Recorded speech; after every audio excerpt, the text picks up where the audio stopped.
அருட்பெருஞ்சோதி அருட்பெருஞ்சோதி தனிப்பெருங்கருணை அருட்பெருஞ்சோதி திருவருட்பிரகாச வள்ளலார் திவ்ய திருவடிகளே சரணம்.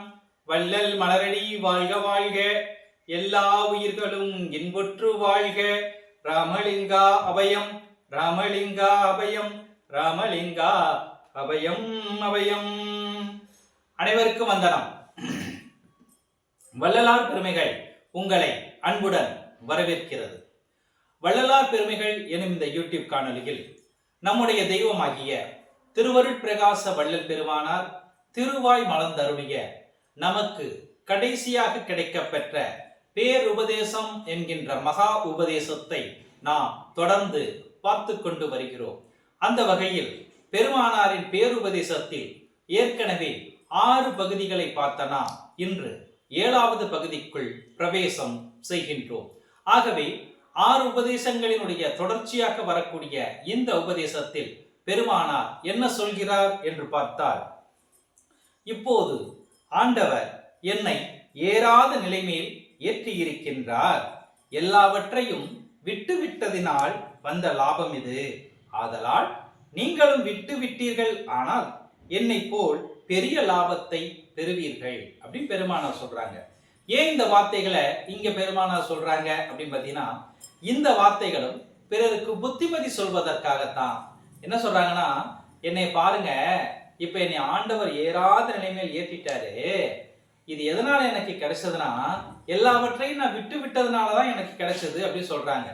ஆனா பெருமானார் ஏற்கனவே விண்ணப்பத்தில் என்ன சொல்லிட்டாங்க, 5 வயசுக்கு முன்னாடியே கடவுளுடைய உண்மை நிலை என்னன்னு தனக்கு தெரியும் பெருமானார் சொல்றாங்க. அப்படி இந்த பெருமானாருக்கு எதன் மீதாவது பற்று இருந்திருக்குமா? பற்று இருந்தா தானே விடுறதுக்கு. இப்ப நமக்கெல்லாம் பற்று இருக்கு, நாம விடணும். இப்ப பெருமானாருக்கு பற்றே இல்லை, ஆனா பெருமானார் விட்டு விட்டதினால் வந்த லாபம்னு சொல்றாங்க.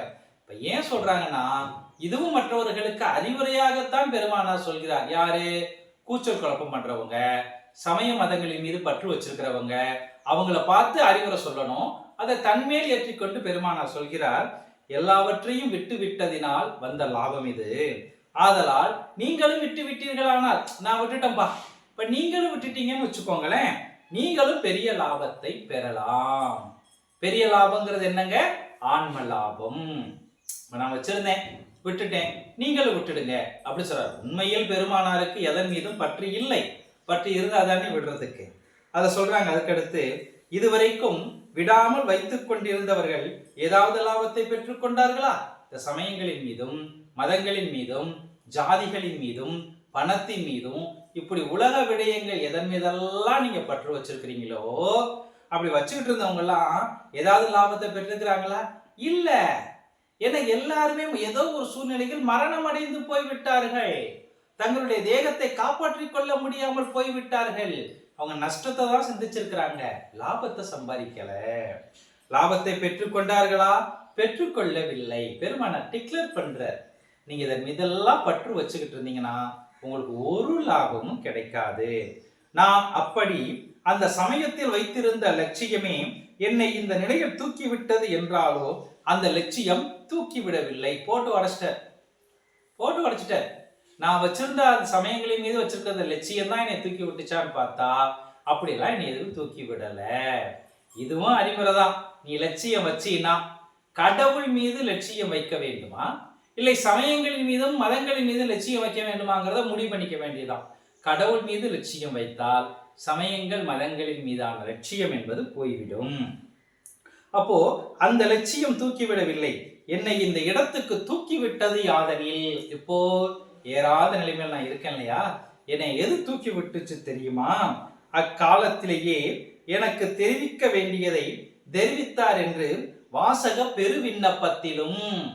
நான் சொல்லிட்டேன்னா, பெருவிண்ணப்பத்தை இதுக்கு முன்னாடி 6வது பகுதியில படிச்சே காமிச்சிட்டேன். 6வது பகுதியில முழுசா படிச்சு காமிச்சிட்டேன். இது பின்னாடி வருதுன்னு தெரிஞ்சதுனாலதான் நான் படிச்சு காமிச்சேன். வாசக பெருவிண்ணப்பத்திலேயே ஐயா என்ன சொல்றாங்கன்னா, எனக்கு அக்காலத்திலேயே, எக்காலத்திலேயே, வாலிப பருவம் தொடங்குவதற்கு முன்னரே 5 வயசுக்கு முன்னாடியே எனக்கு தெரிவிக்க வேண்டியதை தெரிவித்தார் என்று வாசக பெரு விண்ணப்பத்திலும் எத்தேவரையும் நீ சாயையாய் பார்த்ததே அன்றி தலைவ வேறெண்ணியதுண்டோ என தேடியதுண்டு திரு உண்மை என்னும் தொடக்கமுடைய பதிகத்திலும் விண்ணப்பித்திருக்கின்றேன். இப்ப நம்ம விண்ணப்பத்தையும் பார்த்துட்டோம், இந்த பாடலுக்கான பொருளையும் ஏற்கனவே பாடலுக்கான பொருள் 5வது பகுதியிலேயே நம்ம பார்த்துட்டோம். மேலும் அவர் தெரிவித்த உண்மை பெரு நெறி ஒழுக்கம் யாதெனில், யாரு? கடவுள் தெரிவிக்கிறார். இது வரைக்கும் நீங்க சமய மேல மத மேல லட்சியம் வச்சுட்டு இருக்கிறீங்க, அந்த லட்சியத்தெல்லாம் விட்டுடுங்க. கடவுள் எனக்கு என்ன சொன்னாருன்னா, கருணையும் சிவமே பொருள் என காணும் காட்சியும் பெருக. நாம ஒரு பொருளை பெறணும். அந்த பொருள் என்னன்னா கருணையும் சிவமே அப்படின்னு ஐயா சொல்றார். கருணை வேற சிவம் வேறன்னு ஐயா பிரிக்கல.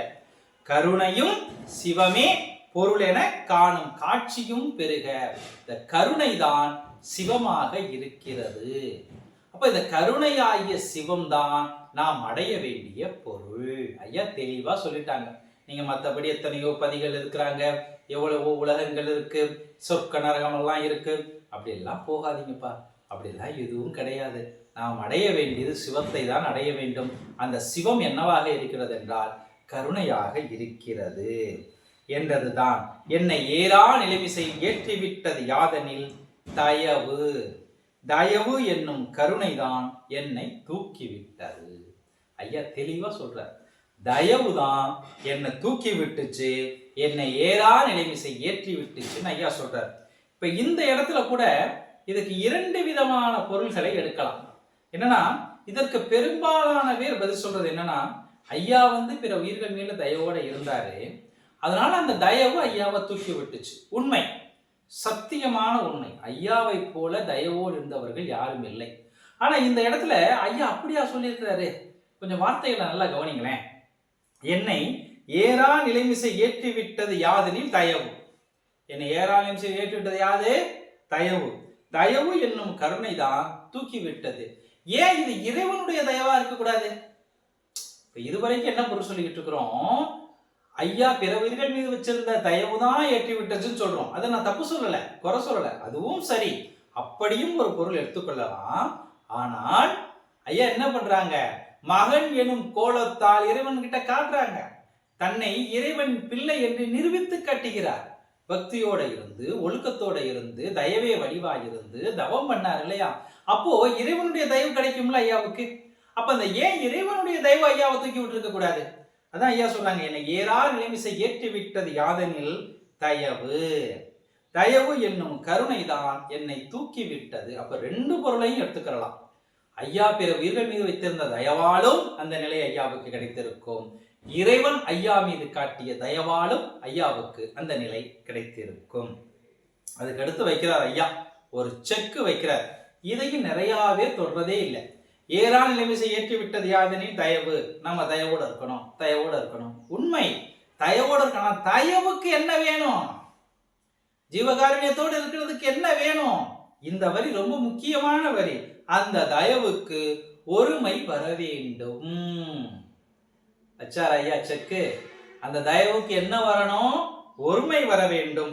அந்த ஒருமை இருந்தால்தான் தயவு வரும். அப்ப தயவு வரணும்னாலே நமக்கு ஒருமை இருக்கணும். என்ன ஒருமை இருக்கணும்?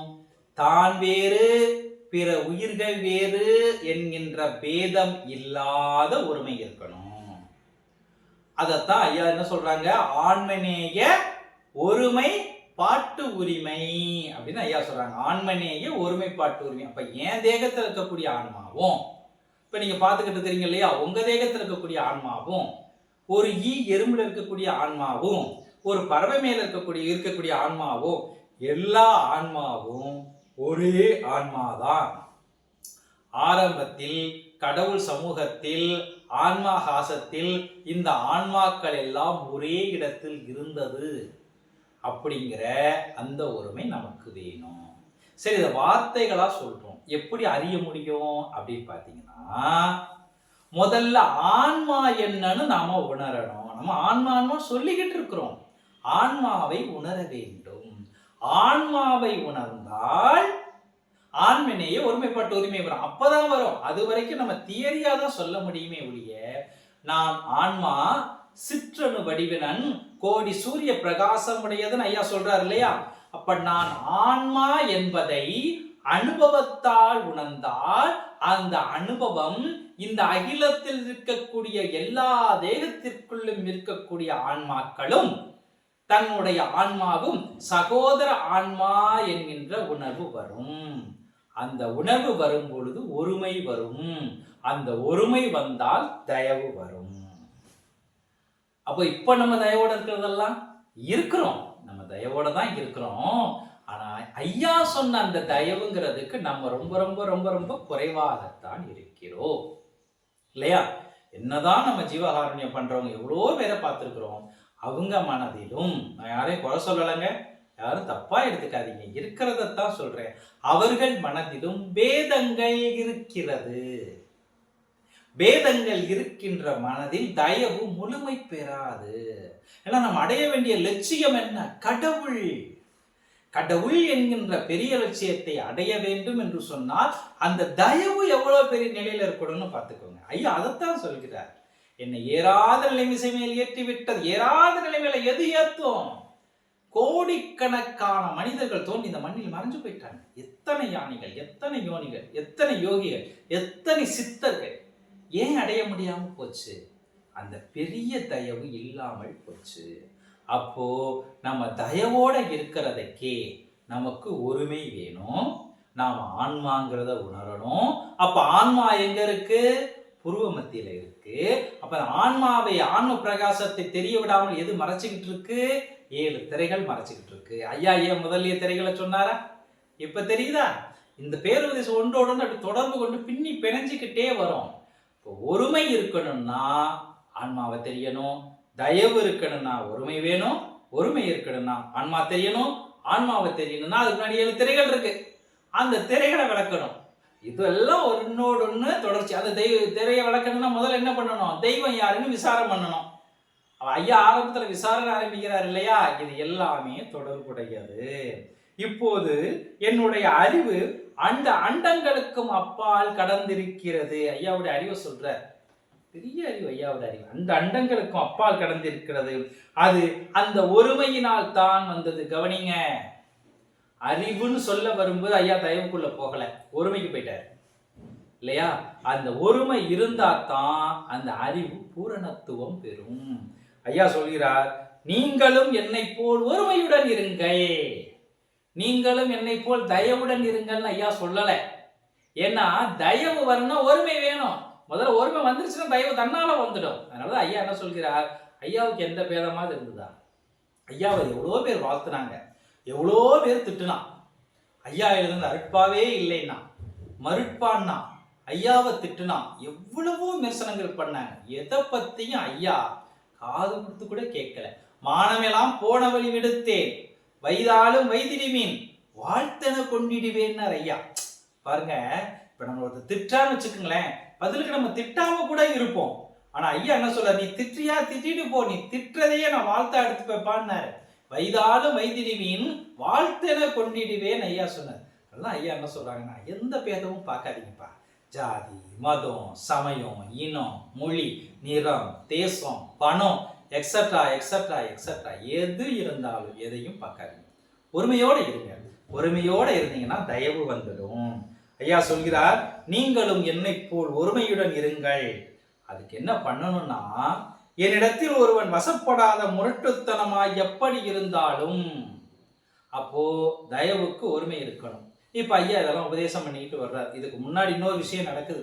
எல்லாருமே பேருபதேசம் தான் ஐயா செஞ்ச உபதேசம் நினைச்சுக்கிட்டு இருக்கிறாங்க. இல்ல, ஐயா ஒரு இடத்துல சொல்கிறார், மேட்டுக்குப்பத்துல சித்தி வளாகத்துல தான் ஐயா சொல்றார். மேட்டுக்குப்பத்துல ஐயா இருந்தது ஒரு 3.5 ஆண்டுகள், சரிங்களா? அதுல ஐயா சொல்கிறார், கடந்த 2.5 ஆண்டுகளாக தொடர்ந்து சொல்லிக் கொண்டு வந்தேன். என்ன, இந்த பேருபதேசத்தை விட பல உபதேசங்கள் ஐயா கொடுத்திருக்கிறாரு.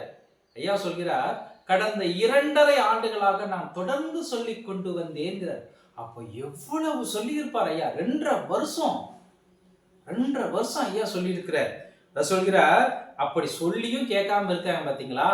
அப்படி முரட்டுத்தனமா இருந்தால் அவனுக்கு நல்ல வார்த்தை சொல்லுவேன்ப்பா, நல்ல வார்த்தை சொல்லுவேன், மிரட்டி சொல்லுவேன். மிரட்டுறதெல்லாம் அடிக்கிறது இல்லைங்க, கொஞ்சம் கோபமா இருக்கிற மாதிரி. ஐயாவுக்கு கோபமே வராது, தேசம் அப்படின்னு காட்டுறது, ஒரு பாவனையில காட்டுவது. மிரட்டி சொல்வேன், தெண்டன் விழுந்து சொல்வேன், அவன் காலில் விழுந்தாவது சொல்லுவேன். பொருளை கொடுத்து வசப்படுத்துவேன். அவன் காசு பணத்துக்கு கொஞ்சம் மயங்குவான்னு வச்சுக்கேன், அவங்ககிட்ட காசு பணத்தை கொடுத்தாவது நான் வசப்படுத்துவேன்.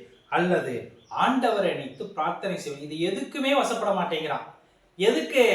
சன்மார்க்கத்துக்கு வர்றதுக்குங்க, வேற ஒன்றும் இல்லை. சன்மார்க்கத்துக்கு வந்தா தானே இந்த உண்மையெல்லாம் தெரிஞ்சுக்க முடியும். அப்படி என்கிட்ட நான் சொல்ற வார்த்தையை ஒருத்தர் கேட்கலைன்னா, சன்மார்க்கத்துக்கு வரலைன்னா, நல்ல வார்த்தை சொல்லுவேன், மிரட்டி சொல்லுவேன், காலில் விழுந்து சொல்லுவேன், காசு பணம் கொடுப்பேன், எதுக்குமே சரிப்பட்டு வரலாம். ஆண்டவரிடம் பிரார்த்தனை செய்வேன். வேற ஐயா என்ன பண்ணுவாரு? ஐயா என்ன பண்ணுவாரு? யாருக்குள்ளேயும் புகுந்தெல்லாம் ஐயா சரி பண்ண மாட்டார். ஐயா அது மாதிரி யுக்திகளை தான் கையாளுவார். ஏன்னா ஐயா தெளிவாக சொல்கிறார், ஒவ்வொருவரும் தானே முயற்சி செய்து மேலேற வேண்டியது. அல்லது ஆண்டவரை நினைத்து பிரார்த்தனை செய்வேன், இப்படி எந்த விதத்திலேயாவது நல்வழிக்கு வர செய்து விடுவேன். பாருங்க, உண்மையிலே அவருக்கு என்ன தலையெழுத்தா? ஐயா வந்தார், நல்ல விஷயங்களை சொன்னார், கடவுளுடைய உண்மையை சொன்னார், கடவுள் நிலையடைந்தார். ஐயா அமைதியா விட்டுட்டு இருக்கலாம். ஏன் பேருபதேசம் கொடுக்கணும்? ஏன் அருட்பா வெளியிடணும்? ஏன் சிறு விண்ணப்பம் பெரு விண்ணப்பம் கொடுக்கணும்? ஏன் இந்திரிய ஒழுக்க கரண ஒழுக்கத்தை சொல்லணும்? ஏன் ஞான சபைக்கு வழிபாட்டு விதிகளை வகுக்கணும்? ஏன் நித்திய கர்ம விதிகளை கொடுக்கணும்? யாருக்கு கொடுத்தார்? அவருக்காக கொடுத்தார்? அவருக்காகவா எழுதி வச்சார்? இல்லை, நம்மை நல்வழிப்படுத்துவதற்காக கருணையே வடிவமான அந்த தெய்வம் நமக்கு கொடுத்ததுங்க. அதைத்தான் ஐயா இங்கு சொல்கிறார், எந்த விதத்திலாவது நல்வழிக்கு வர செய்து விடுவேன். நீங்கள் எல்லாரும் இப்படியே செய்தல் வேண்டும். நீங்க எல்லாரும் நான் எப்படி செய்யறோம் அதே போல செய்யுங்கப்பா. எல்லாரும் நல்லபடிக்கு கூட்டிட்டு வாங்க. இப்ப நான் பேசுறது கூட நிறைய பேர் கேட்கிறாங்க, ஐயா நீங்க பேசுறீங்க கேட்குறாங்க, எத்தனை பேர் நல்ல வழிக்கு வந்திருக்கிறாங்க? நிறைய பேர் வந்திருக்கிறாங்க, நிறைய பேர் வந்திருக்கிறாங்க. சத்தியமா சொல்றேன், ஏன்னா என்கிட்ட அவங்க எல்லாம் பேசுறாங்க, ஐயா இது வரைக்கும் சன்மார்க்கமே தெரியல, நாங்க நீங்க சொன்னதுக்கு அப்புறம் தான் தெரிஞ்சுக்கிட்டு வந்தோம் அப்படி சொன்னவங்க கூட நிறைய பேர் இருக்கிறாங்க. சன்மார்க்கத்திற்கு உள்ளே வந்தோம், பெருமானாருடைய பாடலுக்கு இப்படியெல்லாம் பொருள் இருக்கா, இப்பதாங்க ஐயா கேட்குறோம். நான் என்னை பெருமைப்படுத்துறதுக்காக சொல்லலைங்க, தயவு செஞ்சு யாரும் தப்பா எடுத்துக்காதீங்க. செந்தில்ங்கிறவன் ஒரு சாதாரண கருவி. பெருமான் என்கின்ற ஒரு பெரிய அருவியில் இருந்து சிறிது தண்ணீரை எடுத்து உங்களுக்கு கொடுக்குறாங்க, அவ்வளவுதான். சரிங்களா? ஏன்னா இந்த பணிவு இல்லைன்னா அப்புறம் நம்ம சன்மார்க்கத்துக்கே லாய்க்கலைன்னா இப்போ விடுதில்ல. ஐயா என்ன சொல்றாங்கன்னா, நான் அப்படி செஞ்சேன், நீங்களும் செய்யுங்க. நான் ஏன் பேசுறேன், நான் ஐயா சொல்லியிருக்காரு அதனால பேசுறேங்க. என்னை கூட நிறைய பேர் கேட்குறாங்க, ஐயா என்ன காரணத்துக்காக நீங்க பேசுறீங்க? பெருமான் பேச சொன்னார் நான் பேசுறேன், பெருமான் பேச சொன்னார் நான் பேசுறேன், இல்லைன்னா நான் ஏன் பேசணும்? ஐயா அப்படித்தானே சொல்கிறார் இங்க, நீங்கள் எல்லாரும் இப்படியே செய்தல் வேண்டும். விசாரம் பண்ணுங்கன்னு சொன்னார் ஐயா, நான் விசாரம் பண்றேன். பாராயணம் பண்ணுங்கன்னு சொன்னாரு, நான் பாராயணம் பண்றேன். என்னுடைய ஒழுக்கத்தை பத்தி விசாரம் பண்ணுனாரு, நான் விசாரம் பண்ணிக்கிட்டு இருக்கேன். ஒருமை எப்படி இருக்கணும்னு சொல்லி கொடுத்தாரு, ஒருமை வருவதற்கு முயற்சி செஞ்சுக்கிட்டு இருக்கிறேன். தயவோடு இருக்கணும்னு ஐயா சொன்னார், நான் தயவோடு இருக்கிறதுக்கு முயற்சி செஞ்சுக்கிட்டு இருக்கிறேன். இல்லையா? அதை ஐயா சொல்றாங்க. அதை சொல்லிட்டு இது ஒரு முக்கியமான விஷயம். அவர் அப்படியே ஐயா ஜம்ப் பண்றாங்க. நான் இல்லாமல் இந்த ஜனங்கள் க்ஷண நேரம் இருக்க மாட்டார்களே என்று ஆண்டவரிடத்தில் விண்ணப்பித்து கொண்டேன். இந்த இடம் அப்படியே வேற சப்ஜெக்டுக்கு ஐயா போறார். ஐயா என்ன பண்றார்? பேருபதேசம் பண்ணுகின்ற பொழுது முடிவு செய்து விடுகிறார், இதுவரையில் தோன்றும் துணையாக இருந்த நாம் இனிமே தோன்றியும் தோன்றாமலும் இருக்க போகிற துணையாக இருப்பது என்று ஐயா முடிவு செய்து விட்டார். இனிமேல் பகிரங்கத்தில் எல்லோரு கண்களுக்கும் தெரிவது போல் புலப்படுவது இல்லை என்று ஐயா முடிவு செய்து விட்டார். அப்படி முடிவு செய்து விட்ட காரணத்தினால் ஐயா தான் முடிவு பண்றார். ஆனா எல்லாத்தையுமே ஐயா என்ன பண்றாரு? நான் பண்றேன்னு சொல்ல மாட்டார், இறைவன் பண்ணுவதாகத்தான் சொல்றார். அப்போ ஐயா வேறு இடத்திற்கு போவது என்று முடிவு செய்கிறார். ஐயா என்ன சொல்றாரு? அப்படி ஆண்டவர்கிட்ட நான் சொல்றேன். ஆண்டவர் என்ன சொல்றாரு? ஐயா சொல்றாங்க, நான் இல்லாமல் இந்த ஜனங்கள் க்ஷண நேரம் இருக்க மாட்டார்களே என்று. ஏன்னா இது வரைக்கும் ஐயாவை காலையில இருந்து சொன்னா ஐயாவை பாக்குறாங்க, மதியம் பாக்குறாங்க, ராத்திரி பாக்குறாங்க, இனிமேல் பார்க்க முடியாது. பொதுவா எல்லாருக்கும் தெரிகிற மாதிரி இருக்கிறதுல ஐயா முடிவு செய்து விடுகிறார். உண்மையான பக்தியும் உண்மையான ஒழுக்கமும் உண்மையான தயவோடு இருப்பவர்களுக்கு மட்டுமே காட்சி கொடுப்பது என்று ஐயா முடிவு செய்து விட்டார். ஆனாலும் ஐயாவுடைய அந்த மனசு இருக்கு இல்லையா, கருணையே வடிவான மனசு இல்லையா, ஐயோ என்னை பார்க்காம இவங்க இருக்க மாட்டாங்களே அப்படின்னு ஆண்டவரிடத்தில் விண்ணப்பித்துக் கொண்டேன். ஆண்டவர்கிட்ட ஐயா சொன்னாராம், என்னை பார்க்காம இவங்களாம் இருக்க மாட்டாங்களே அப்படின்னு. அது இங்கே இருக்கின்ற ஜனங்கள் மட்டில் மாத்திரமல்ல, எங்க பேருபதேசம் நிகழ்த்தும் பொழுது அங்க ஐயாவுடைய அணுக்க தொண்டர்கள் எல்லாம் கூடி இருந்தாங்க இல்லையா, அவங்கள பத்தி மட்டும் சொல்லலப்பா, உலகத்தில் இருக்கின்ற எல்லா ஜனங்களையும் குறித்தே விண்ணப்பித்துக் கொண்டேன். நான் எல்லா ஜனங்களுக்காகவும் சேர்த்து சொன்னேன். எனக்கு முன்னாடி இருக்க 500 1000 பேருக்காக சொல்லலை. இனிமே என்னை வெளிப்படையாக பார்க்க முடியாது. ஐயா விரும்பினா காட்சி கொடுப்பார், காட்சி கொடுத்திருக்கிறார், எனக்கும் சேர்த்து சொல்றேன் இல்லையா? இல்லைன்னா எப்பவுமே பார்க்கிற மாதிரியும் ஐயா காட்சி கொடுக்க மாட்டார். அதைத்தான் ஐயா சொல்கிறார், ஜனங்களை குறித்தே விண்ணப்பித்துக்கலாம். எல்லா ஜனங்களையும் நினைச்சு இனிமே என்னை இவங்க வெளிப்படையா பார்க்க முடியாதே. ஏன் அப்படி ஆண்டவரிடத்தில் விண்ணப்பித்துக் கொண்டேன் என்றால், எல்லாவரும் சகோதரர்கள் ஆதலாலும். கவனிங்க, நான் ஆண்மனைய ஒருமைப்பாட்டு உரிமை சொன்னலையா? ஒருமைக்கு ஐயா எடுத்துட்டு வர்றதான் நான் சொல்றேன். எல்லோரும் சகோதரர்கள் ஆதலாலும் இயற்கை உண்மை ஏக தேசங்கள் ஆதலாலும் நான் அங்கனம் ஆண்மநேய ஒருமைப்பாட்டு உரிமை வைத்துக் கொண்டு இருக்கின்றேன். கொண்டு வந்துட்டார் ஐயா. அதைத்தான் நான் முன்னாடியே சொன்னேன். ஐயாவுக்கும் நமக்குமான பந்தம், நமக்கு மட்டும் இல்லைங்க, இந்த உலகத்தில் இருக்க எல்லாருக்குமான பந்தம் ஆண்மநேய ஒருமைப்பாட்டு உரிமை. நம்ம மேல ஐயாவுக்கு உரிமை இருக்கு. என்ன உரிமை தெரியுமா? ஆன்ம உரிமை, ஆண்மநேய ஒருமைப்பாட்டு உரிமை. ஏன்னா எல்லோரும் சகோதரர்கள் தான். ஏன்னா எல்லாரும் பிறவி எடுக்கிறதுக்கு முன்னாடி ஆன்மா ஆகாசத்துல எல்லாரும் ஒரே இடத்துல தானே இருந்துச்சு ஆன்மா. அப்ப அது உண்மைதானே. இயற்கை உண்மை ஏக தேசம். இந்த இயற்கை உண்மையாக இருக்கக்கூடிய இந்த கடவுள்ல இதெல்லாம் ஏக தேசங்களா இருக்குது இல்ல. அப்போ நான் ஆண்மநேய ஒருமைப்பாட்டு உரிமை வைத்துக் கொண்டிருக்கின்றேன் அப்படின்னு ஐயா சொல்றாங்க. இப்ப இதுவரைக்கும் பெருமானார் நமக்கு கொடுத்த இந்த பேருபதேசத்தின் உண்மைகளை நன்றாக ஆராய்ந்து உள்வாங்கி பெருமானார் சொல்படி நடப்போம் என்று கூறி உங்களிடமிருந்து விடைபெற்றுக் கொள்வது உங்கள் அன்பு சகோதரர் காஞ்சிபுரத்திலிருந்து செந்தில். அருட்பெருஞ்சோதி அருட்பெருஞ்சோதி தனிப்பெரும் கருணை அருட்பெருஞ்சோதி திருவருட் பிரகாச வள்ளலார் திவ்ய திருவடிகளே சரணம். வள்ளல் மலரடி வாழ்க வாழ்க, எல்லா உயிர்களும் இன்புற்று வாழ்க. ராமலிங்காபயம் ராமலிங்காபயம் ராமலிங்கா அபயம் அபயம். நன்றி, வந்தனம்.